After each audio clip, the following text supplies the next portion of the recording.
If you need 5 things and you really do need them all under one umbrella, is rack and stack how important each one of them is to you and find the partner who does the top 2 or 3 things really well. And on the lower priorities, if they can check the box and you can work with them.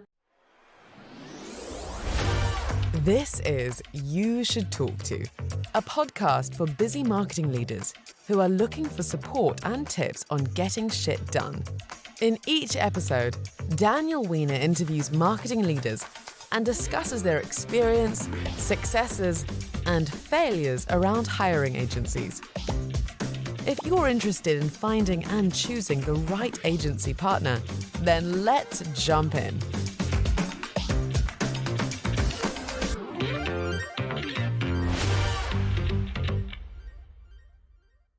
Hello and welcome to another episode of the You Should Talk To podcast. I am Daniel Weiner, your host, your sponsor, your everything. You Should Talk To pairs brands and marketers for free with vetted agencies and or freelancers because finding an agency is easy, but finding the right agency is hard. I'm so excited to be joined by my dear friend, Jami Horowitz, who is VP of Marketing at Surcheros. Jami, you're finally here. We did it.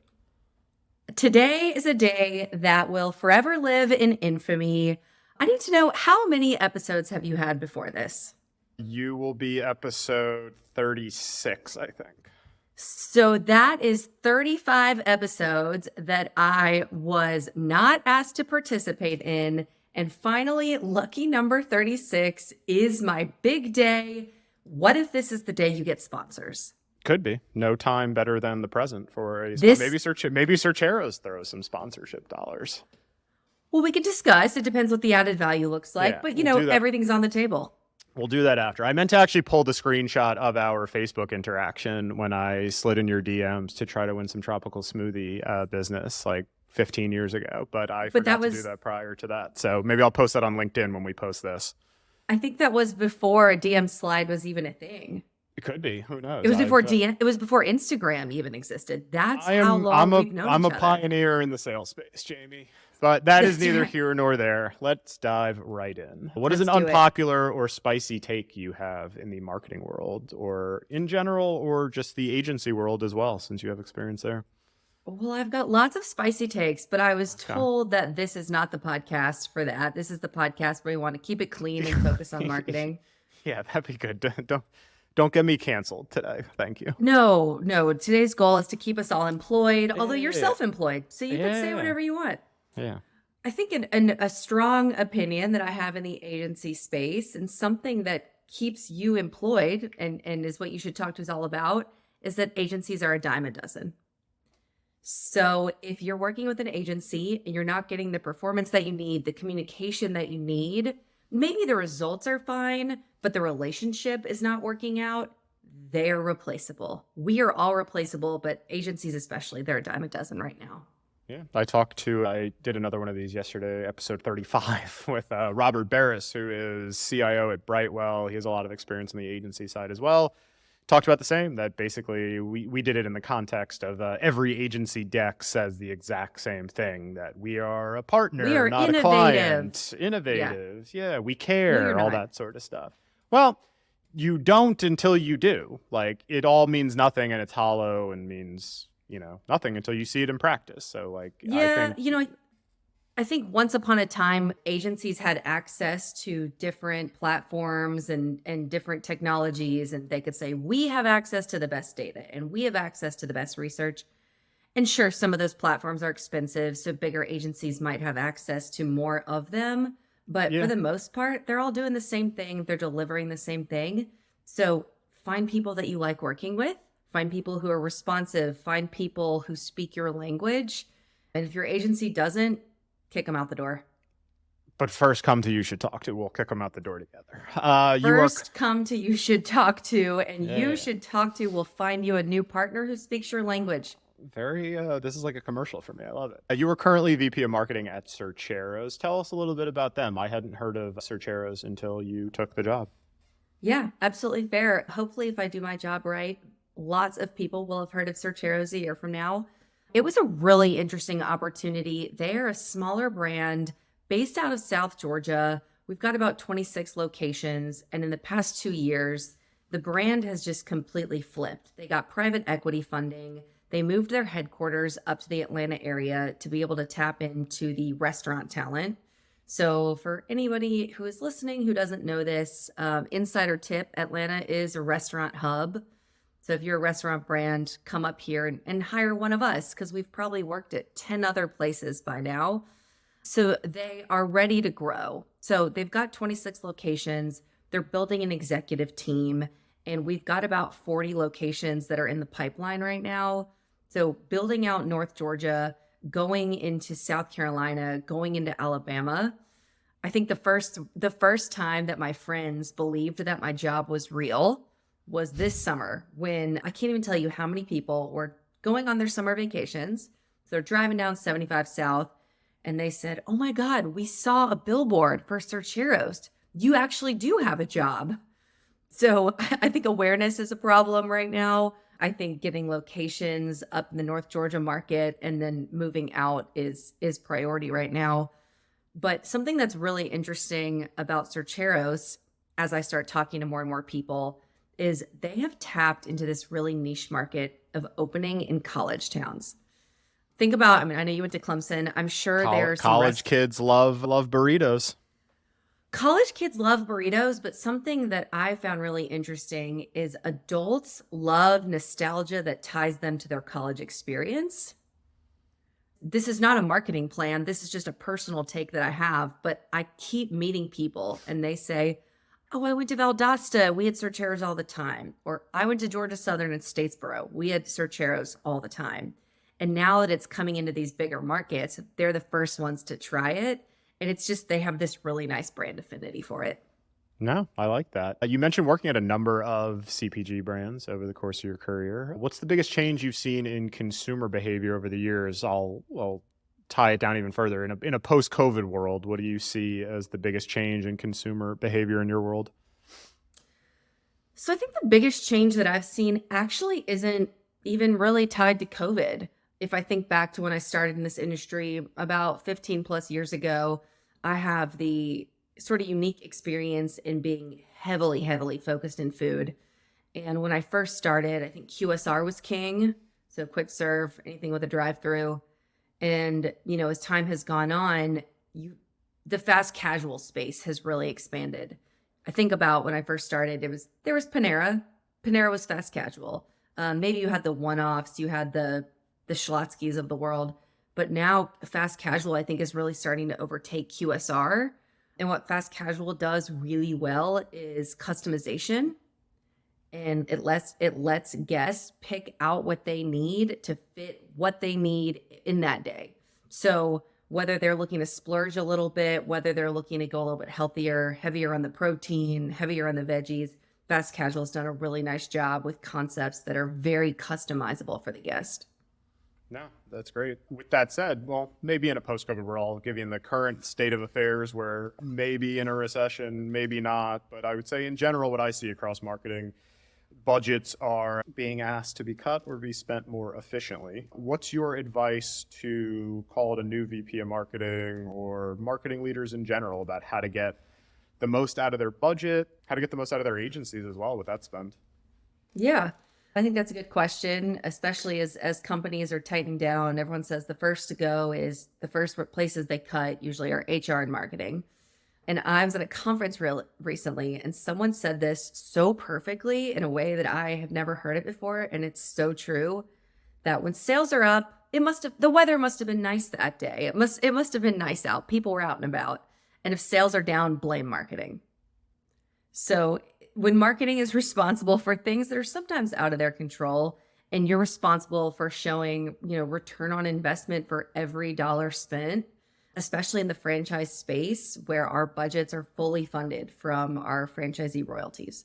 So we're beholden to them and making, good use on being stewards of their dollars. My advice is spend money on conversion media. And in that sense, find an agency who's really strong with media.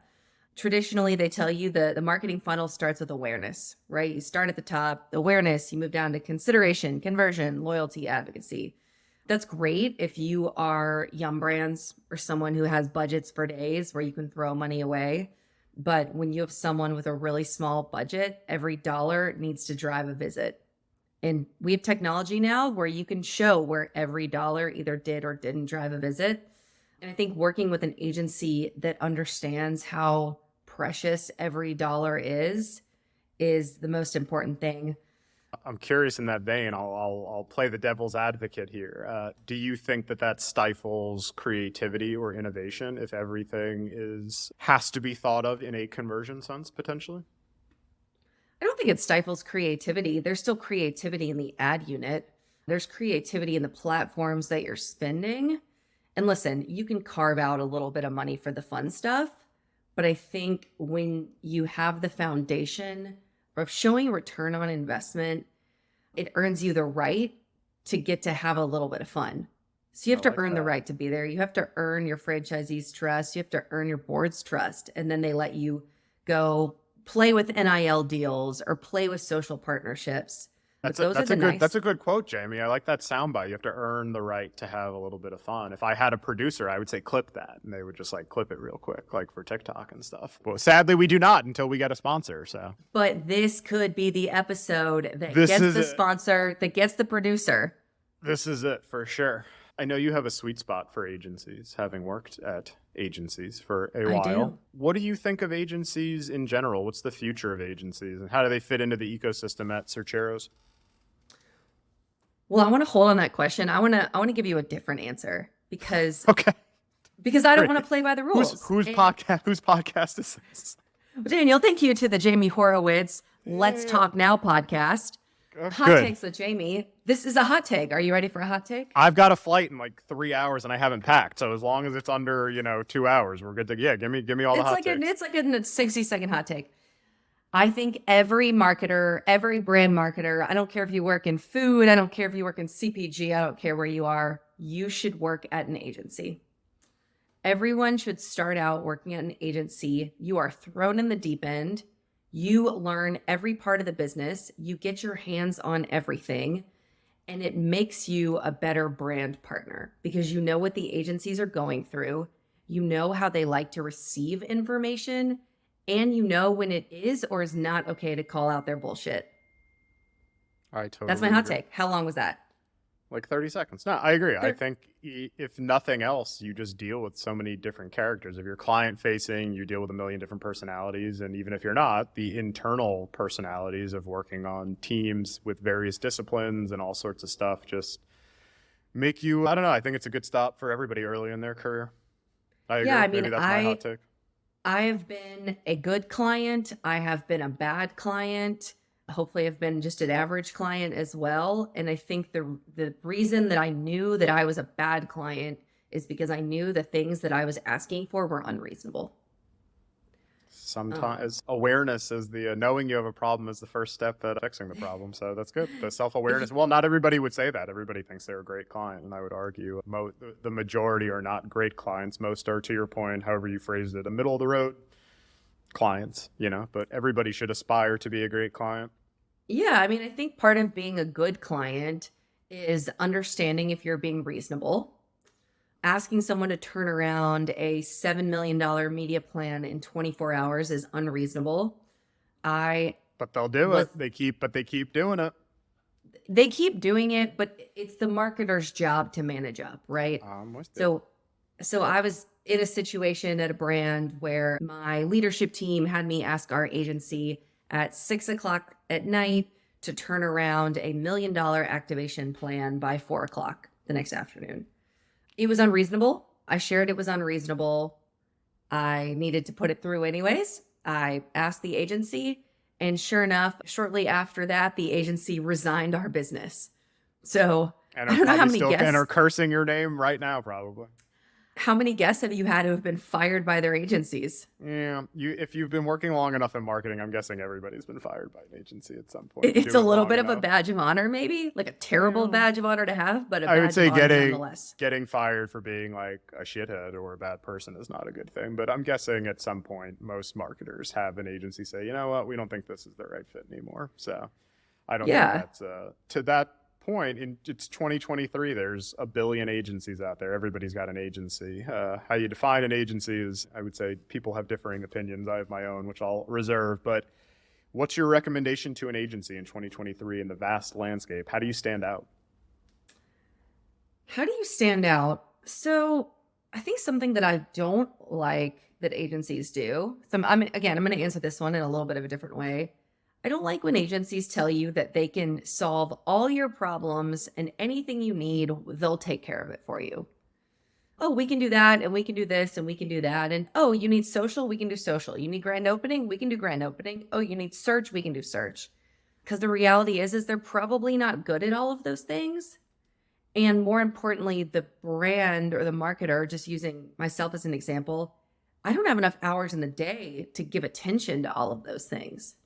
So focus on whatever the original ask is, get the original ask right, gain some trust, gain some traction, and then talk about expanded services or ways you can help their business. But start with the thing that you were asked for.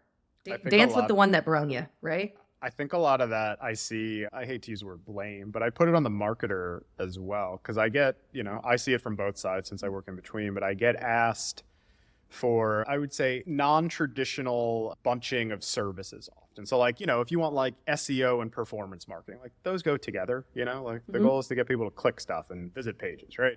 I get oftentimes though, a smattering of services that make no sense together. And they're like, yeah, we want one agency that does that. And I'm like, I don't know that exists. I have somebody who does these 4 things together, but not those 2. And they're like, well, you think they do it? And I'm like, I don't know. You probably shouldn't even ask. So why don't we just find somebody different? Because I think I find often with marketers, especially in food, I think it's hard with franchise. I feel for them. They're like, here's my budget and I got to get all these things done. And they don't want to work with a million different vendors because there's not enough time in the day to take, 3 calls, let alone 1 sometimes. So I think both sides there of not asking agencies for stuff is probably not in anyone's best interest. Yeah, no, that is fair because I have been the marketer who said, I need to put this all under one umbrella. We need to save money on fee. We need to save money on production and commission. I think my advice there would be if you need 5 things and you really do need them all under one umbrella, is rack and stack how important each one of them is to you and find the partner who does the top 2 or 3 things really well. And on the lower priorities, if they can check the box and you can work with them, we're beholden to budgets. So I do get that. That comes up sometimes. I think I know your answer because you kind of just answered it. But I've seen, especially since COVID, I hate to use the dramatic word of cataclysmic, but just an enormous shift from big agency to independent, smaller agencies that are specialized in, I wouldn't necessarily say 1 to 2 specific services, but I would say 1 to 2 buckets of services. What do you think of that? I think the old school massive agency model is, I won't say dead because I don't think anything is dead, but I think it's losing some steam and marketers are getting exhausted by that. What do you think of that?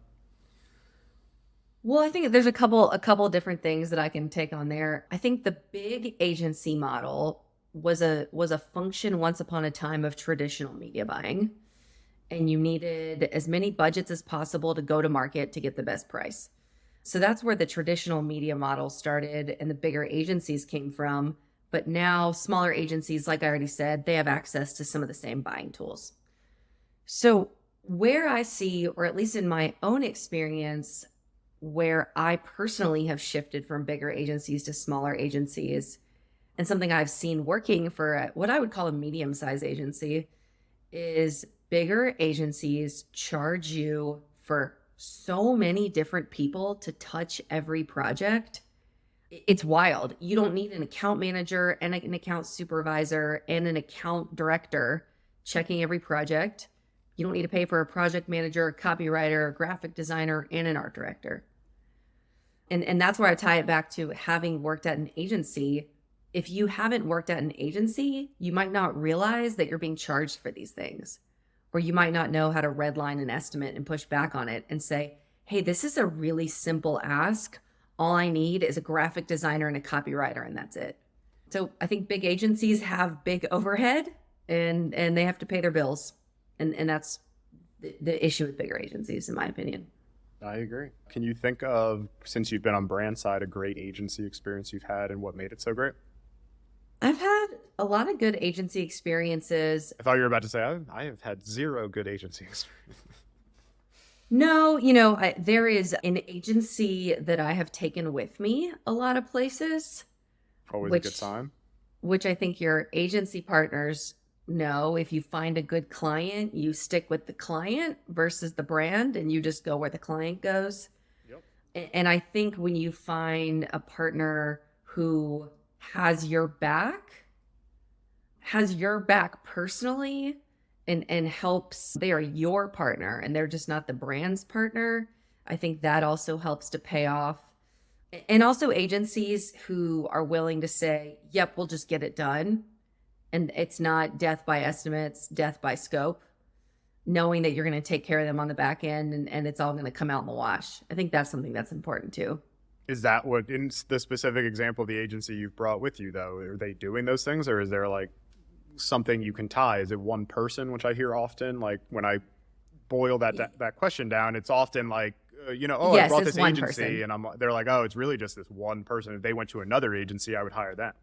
Yeah, it is this agency I've taken with me. It's the owner. The owner is incredibly knowledgeable in the space that I'm in, and they have helped me break down barriers. And especially now being at a smaller company, they've got us some nice media placements that we wouldn't have had otherwise. And they are taking on some additional responsibilities because they see the potential in our growth.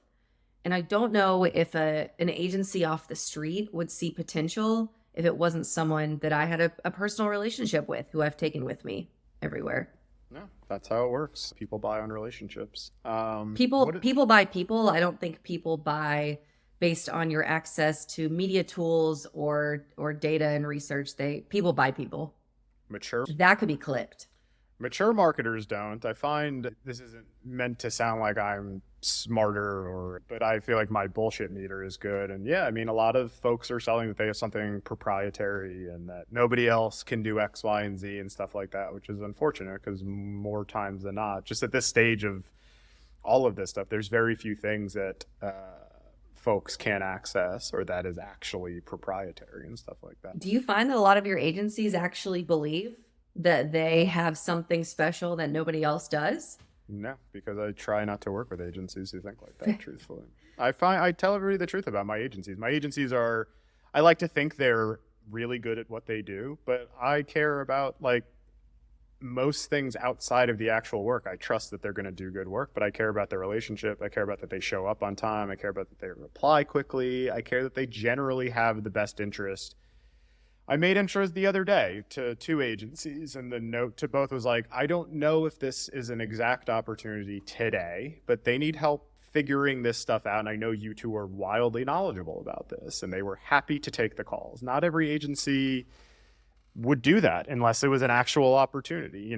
I want agencies that think long-term versus short-term, and that we're all going to be doing this for a while, and we should do what's in the best interest for clients in the long haul, and that will serve us well in the long haul versus trying to make some money today. So my hot take that I talk about frequently that makes people freak out until I say the second line is that the work doesn't matter.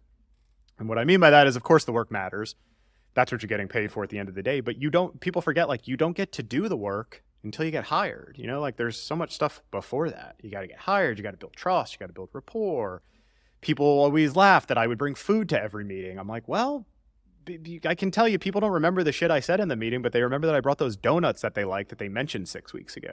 Like there's little nuance like that. Again, if you suck at the work, you'll get fired. But you still have to get hired to show how wonderful you are at all of these things that you claim you do on your website. So The work, I think that's interesting. You say the work doesn't matter. I might agree that to some degree that statement has a lot of weight. It doesn't matter until it does. Like you don't do it right away is like the hot take, I guess. Well, I think there's a lot of agencies out there that can do the same work. Yeah. Right? You're all buying the same thing through the same platform. So the work is similar. So find people who you want to work with. Something that you just said when you were giving off a list of reasons to work with people. One of them is so simple and so basic, and something that I feel strongly about that I think a lot of people overlook is in the communication place is the simple act of acknowledging receipt of a request. I talk about this all the time. Just write received. Acknowledge And receipt. This just isn't a literally write marketing receipt. thing. Just write received. Move on Right, with your day. received on it. I've got an agency that I work with, and I'm constantly having to follow up with them to see if they received the request. So instead of moving on to the next task, I'm just chasing them around. Yeah, I've been very fortunate that my business is very successful now. So I have some leverage, I think, over my partners. But I think new partners, and also at the very beginning of my business, sometimes people think I'm like a maniac with communication expectations. And I joke with them now because it works. I'm like, yeah, like until it stops working, let's just go with my way. What do you think is something that agencies oftentimes get wrong? Oh, I think agencies throw the razzle dazzle at you. So they throw the shiniest client they have, the biggest example, the flashiest case study. And you're like, well, that's all well and good. I'm glad that you guys worked on that, but that's not really what I'm asking for. That's not what my budgets are at. You're saying that doesn't align with your ask. It doesn't align. I also think agencies make a big mistake of parading all of the bigwigs in the room during pitches. This is a pet peeve of mine, is they parade in the bigwigs and the bigwigs don't touch your business at all. Yeah, I generally advise clients if you're doing RFP or something more formal to request a team indicative. It doesn't have to be the exact team because I think that's unrealistic, but like a team indicative of who's going to be working on the project to pitch or be involved, and the call it executive team or sponsor. They can be in the room, but they should shut up. Like if they're not working on the project, you want to talk to the people who are going to touch it, or somebody at the level indicative of who is going to be doing it. Yeah, I mean, if you're a client and you are, whether it's a formal RFP process or you're just, having conversations with one or two agencies, make sure to ask, who's my day-to-day contact? Who am I going to be working with? If you've got the luxury of time, go out to dinner with them, meet them for a drink, sit down and talk to them, because they're the people that you're going to be talking to the most, and they're the people that you need to like, not the big wig, not the smartest guy in the room. Yeah, I agree. What are you most excited about in the marketing space at the moment? I think in the marketing space right now, this is something that's top of mind for me. I don't know if this is the thing that I'm most excited about, but this is just buzzworthy, I would say, is NIL. And you just want an excuse to go back to Athens more. I just want an excuse to relive my college days and get free tickets to things. I was going to say, are you getting an NIL deal? I'm not really here to discuss that. It's not really in our arrangement to discuss your name that. and likeness is not up for grabs. If my name and likeness is up for grabs, You Should Talk To might own it. I'm sure you've made me sign something along the way. 100%. I'm glad you understand how this works. I think NIL is something that I've been getting asked about a lot. And the answer that I give is it's the wild, wild west. A couple years ago, when it first rolled out, I was at a bigger brand and partnering with Coca-Cola. And we thought, surely Coca-Cola will be the partner to help us take this on. And Coca-Cola said, we're not touching that with a 10-foot pole. Our legal team says we can't touch it. We don't know enough about it. And that same year, I saw smaller brands rolling out partnerships. So I think smaller brands have a higher risk tolerance sometimes than bigger brands. You ask for forgiveness, not permission. 100%. But kind of transitioning away from that about why it was risky at the beginning, it's something that is flashy. Franchisees like it, brands like it, and it's hard to put a value on it. So it's something that I'm watching from the sidelines. We're dipping our toe in the water. At Surcheros, we've got a partnership with a running back at Florida State. Florida State's hot right now. They're undefeated. So we love that we're involved in that conversation. But if you asked me, was it a good use of money? Are you getting a return on investment? As a marketer, I don't know if there's really an answer to that right now. Yeah, I don't know how you track it. I don't think you do. I think it's a nice to have. I think it's the icing on the cake, and I think it makes franchisees happy. I agree. I have no problem with that. I think that goes back to the thing of if you try to tie everything back to attribution, you stifle creativity, try some of the cool stuff. So, well, or it goes back to, again, earn their trust. So put 70% of the budget in working media where you can show return on investment and show trackable traffic and, how many first-time visitors you got. I think first-time guest numbers is a really important number for a brand that's growing. It's an important metric for any brand, but especially a growing brand where we're trying to draw guests in. First time visitors is one of the most important metrics. I like to say this is something very cheesy, but it's something that I've always said as I've been working in the restaurant space is marketing invites, operations delights. So we as marketers can be A+ at our job. We can have the smartest media strategies. We can be working with cutting edge technology. But if we drive a visit and they have a poor in-restaurant experience, they're not going to come back. I went to one of the brands that I helped recently with a very robust agency search and had a very bizarre first experience there. I let them know, and that was similar to the thing of, we can get them in the door. We cannot control, that's the worry of folks in that world. We got them in the door. We did the hard part, and then they have a weird experience, which leads me to my next question. I'm curious if that's the answer. What keeps you up at night from a marketing and business standpoint? What keeps me up at night at Surcheros is the fact that we are essentially a startup, and the fact that I have to build out all these programs, and every decision that I make is mostly on my shoulders. I have an amazing CEO who's a great sounding board, but he'll be the first one to tell you he's not a marketer. Always good to shout out the boss and the CEO on the podcast, Jami. Shout out to the boss. Yeah, I think that I've got, great people behind me, but ultimately things are my decision. So it's important to work with the right partners who I can use as a sounding board. And You Should Talk To can help you find the right partners. Thank That's you. The plug. We love the plug there. But yeah, I mean, I think that's what keeps me up at night is sort of rebuilding some of these marketing basics and finding the right partners to do so, and finding the hours in the day to prioritize which project is the most important one.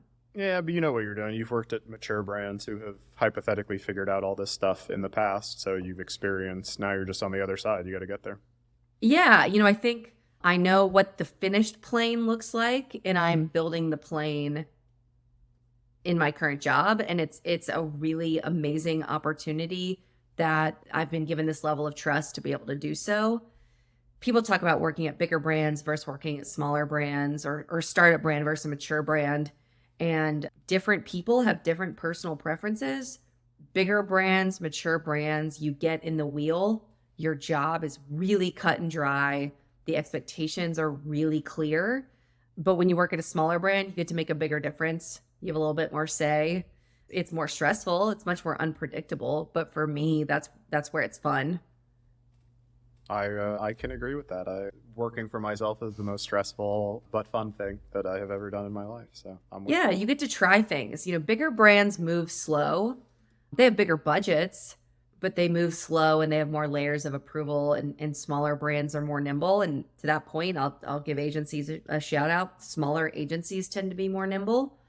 When people wear multiple hats, you can get things done faster, and you don't have to wait 3 weeks for a turnaround or maybe to jump on a social trend that the trend is long come and gone by then. Sure. Makes total sense. We will finish with some fun questions, rapid fire here. What was your very first job? My very first marketing job. Let's answer very first job. That's the whole I was a lifeguard. I wanted to be a professional lifeguard when I grew up. So at the age of 15. A Wendy Peppercorn. Wendy Peppercorn, let me tell you, I was so cute in that red swimsuit. I twirled the whistle all day long. If anyone was going to be in trouble, I was probably not going to save them you having people's lives in your hands, mildly terrifying. But I sat up in the stand, and when the boys drove by, they would honk at me, and I just thought that I just had reached peak life right then and there. No notes, no follow-ups to that. What would your final meal be? Chicken parm. From anywhere specific?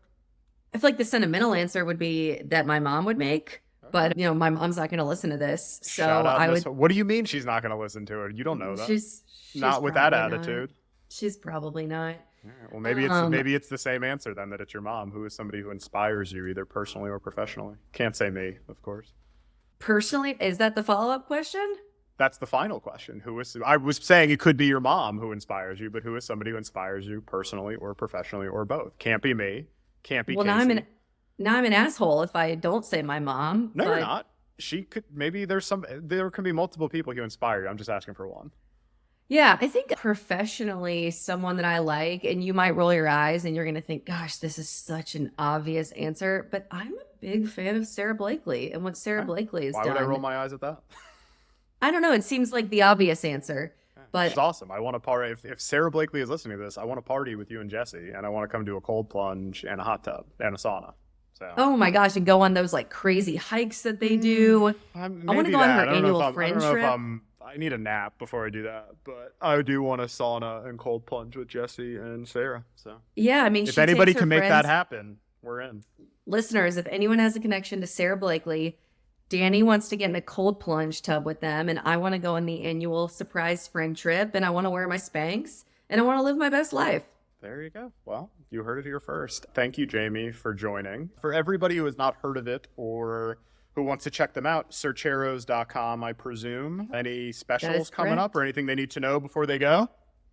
You don't need to know anything before you go. Come on in, try our over 25 fresh toppings, and order your burrito, your bowl, your quesadilla, your tacos, just how you like it. Sit down and stay a while and wash it down with a margarita.